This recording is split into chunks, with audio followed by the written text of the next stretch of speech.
तो एक तरफ जंतर मंतर पर किसानों ने अपनी संसद से संग्राम छेड़ा है, वहीं दूसरी तरफ देश की संसद में घमासान मचा हुआ है। राज्यसभा और लोकसभा में जबरदस्त हंगामा हुआ। वहीं संसद से बाहर विपक्षी सांसदों ने किसानों के पक्ष में आवाज बुलंद की। डिस्टर्ब करना माहौल का ये ठीक नहीं है। इस आंदोलन में बड़ी जान है, पीछे पीछे नेता और आगे आगे किसान। सरकार की आन और आंदोलन पर किसान, और इन दोनों के बीच संसद में विपक्ष का घमासान। राज्यसभा में कांग्रेस सांसद दीपेंद्र हुड्डा और कांग्रेस सांसद प्रताप सिंह बाजवा ने किसानों पर स्थगन प्रस्ताव का नोटिस दिया था। लोकसभा में भी कांग्रेस ने प्रश्नकाल रोककर किसानों पर चर्चा का नोटिस दिया था, लेकिन दोनों सदनों में प्रस्ताव को खारिज कर दिया गया, जिससे हंगामा खड़ा हो गया। Government is ready for discussion, government is ready to respond. ऐसे जो पूरा डिस्टर्ब करना माहौल का ये ठीक नहीं है। मैं फिर से अपील करता हूँ, government is ready for discussion, kindly go back to your seat. Ji का ये बयान है कि हम किसानों की कोई बात नहीं मानेंगे, मगर खुले मन से बातचीत करेंगे। ये कौन सी बात हुई? तो ऐसा राजहट, ऐसा अहंकार मैंने देखा नहीं। 8 महीने से देश का किसान शांतिपूर्ण संघर्ष कर रहा है। 400 से ज़्यादा शव इन धरनों से पंजाब, हरियाणा, वेस्टर्न यूपी के गांव के अंदर यहाँ से जान कुर्बान हो चुकी, शव बाद लौट चुके हैं। उसके बावजूद सरकार के पूरे मंत्रिमंडल के किसी मंत्री के मुख से एक सहानुभूति का लफ्ज नहीं निकला।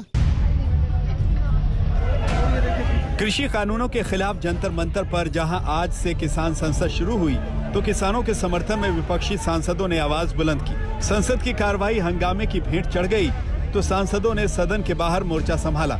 गांधी जी की प्रतिमा के आगे प्रदर्शन कर रही कांग्रेस ने कृषि कानूनों को रद्द करने की मांग की।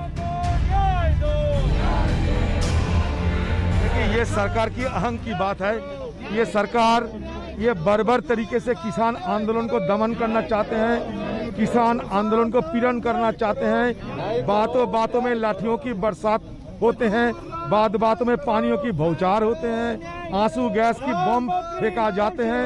ये सरकार की ये क्रूरता के खिलाफ सारे हिंदुस्तान के किसान एकजुटता दिखा रहे हैं। संसद के बाहर अकाली दल ने भी प्रदर्शन किया, वहीं कई गैर कांग्रेसी दलों ने भी किसानों की आवाज बुलंद की। दिल्ली के बॉर्डर्स पे हमारे खेतीहर समाज के लोग बैठे हुए हैं। सरकार एकालाप करती है और उसको वार्तालाप का नाम देने की चेष्टा करती है। माई वे और हाईवे से ये सरकार चल रही है। कितनी जानें चली गई किसानों की। सर्दी से शुरू हुआ मामला लू के थपेड़े खाता हुआ अब मानसून तक बात आ पहुंची है।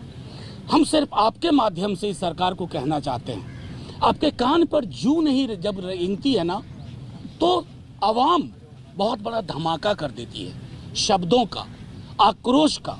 उसके लिए आप तैयार रहिए। सरकार 2 अलग अलग मोर्चों पर घिरी हुई नजर आ रही है। एक तरफ तो किसान जंतर मंतर पर बैठे हैं, दूसरी तरफ कांग्रेस समेत पूरा विपक्ष किसानों के हक में सरकार के खिलाफ लामबंद हो गया है। सरकार पर राजहट के आरोप लग रहे हैं। कहने को तो 8 महीने से जारी किसान आंदोलन के दौरान सरकार 11 दौर की बातचीत कर चुकी है, लेकिन जिद किसानों की भी है तो जिद पर सरकार भी अड़ी है। और आज संसद से 2 किलोमीटर दूर एक समानांतर संसद चल रही है।